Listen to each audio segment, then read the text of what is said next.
Okay, Julie, I promised you a video, so here it is.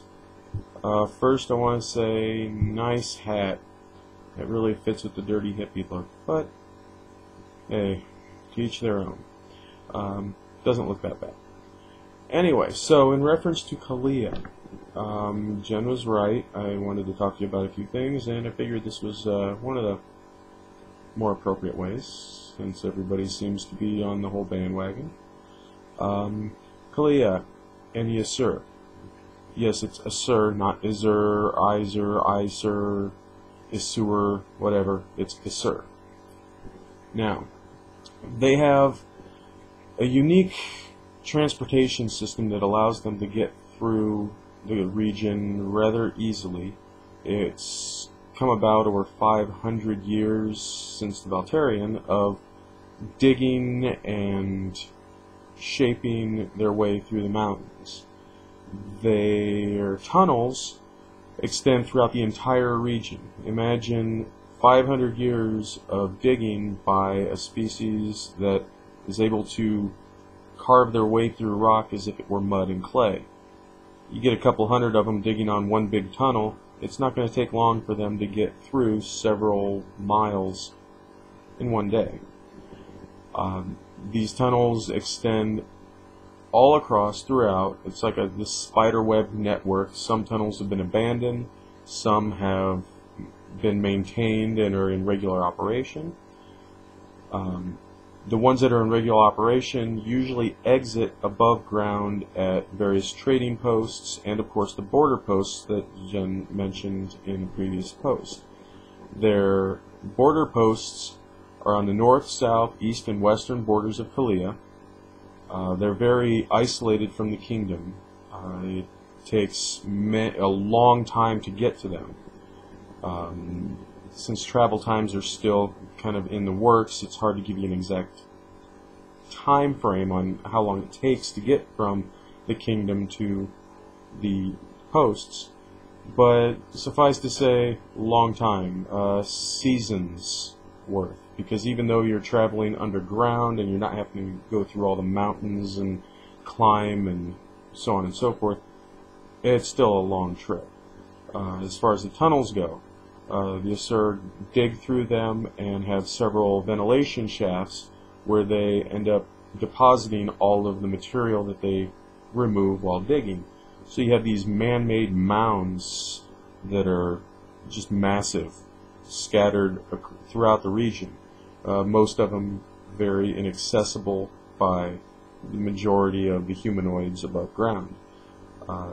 The foothills of Kalia, they are very limited in scope, usually on the coasts and around the borders. These are primarily where many of the trading posts are. The trading posts are also located in isolated valleys throughout the region, the valleys that are capable of supporting limited agriculture, logging, and so on and so forth. The posts, the trading posts and the border posts also serve as defensive locations for and against, or for the Asur and against the outside threats such as Zith. Those are going to be the primary threat to the Asur because Zith share tunnels, and well, Asur build tunnels, so a logical home for the Zith would be tunnels that have already been dug by the Asur. There are above ground trade caravans over short distances, usually through the limited mountain passes that might exist, and sometimes they'll go through tunnels, have to exit a tunnel above ground, go for a short distance above ground, back down into a tunnel, so forth. There are also wild animals. You have the occasional dire animal up north that migrates into Kalia from Taldera. Further south, you have the more kind of swampy lands. You have some threats that come with being in the swamp. You know, snakes, spiders, all manner of nastiness down there. The terrain and climate of the Kingdom of Sultros, similar to the rest of the region, very snowy, very cold, regardless of the seasons. Along with that, let's see, what else can I add to the whole idea of Caellia? Oh yes, the Sultros Kingdom. You have Sultros City in the center of it, and kind of branching off in a star shape are the other cities, Pitreus, Coglius, Viserion, Terrace. They're all roughly 5 miles from each other in any direction, connected by below-ground tunnels. Their actual above-ground territory that they can regularly control is a few miles outside of that kind of 25-mile or so square mile radius. Their border posts usually have security within a mile or two around each one.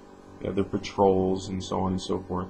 The people they trade with, usually the occasional more peaceful barbaric tribe, as was mentioned before, Tarot is working on kind of a barbarian write-up. The Caellia region is included in that.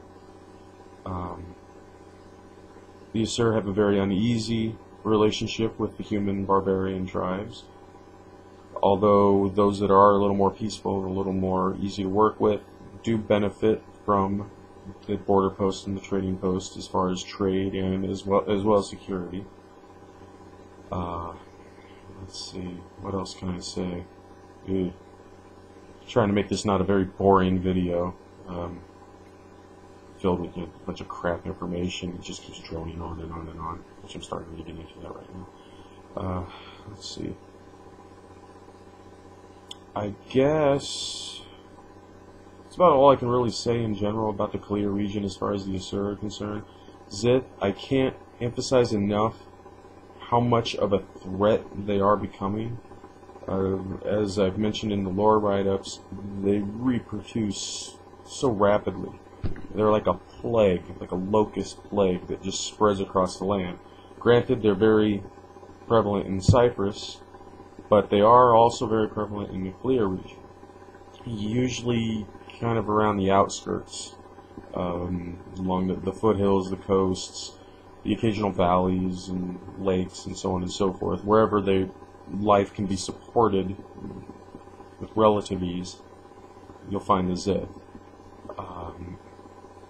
I'm hoping to do some videos in the future regarding the Zith because they are a very misunderstood race, mainly misunderstood by players, not quite grasping the whole concept behind them. I attribute that to my own fault by not vocalizing that enough, not detailing it enough, not giving the best picture of one.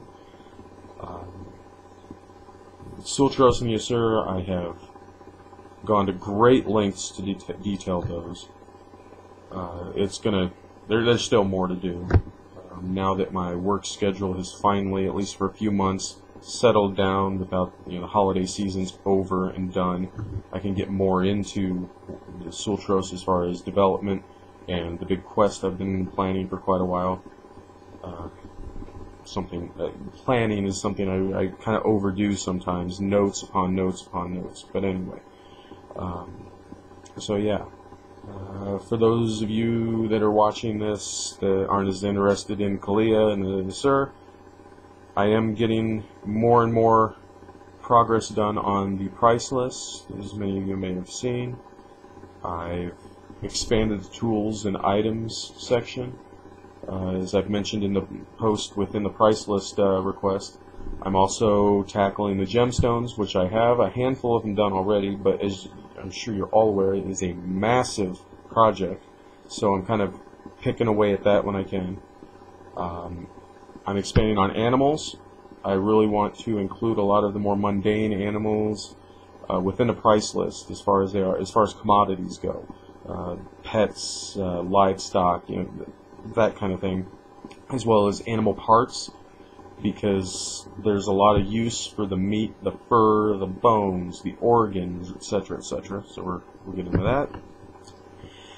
And this video has already gone longer than I've planned, so I'm going to go ahead and end it here and say, here's your video, Jules, that you were expecting.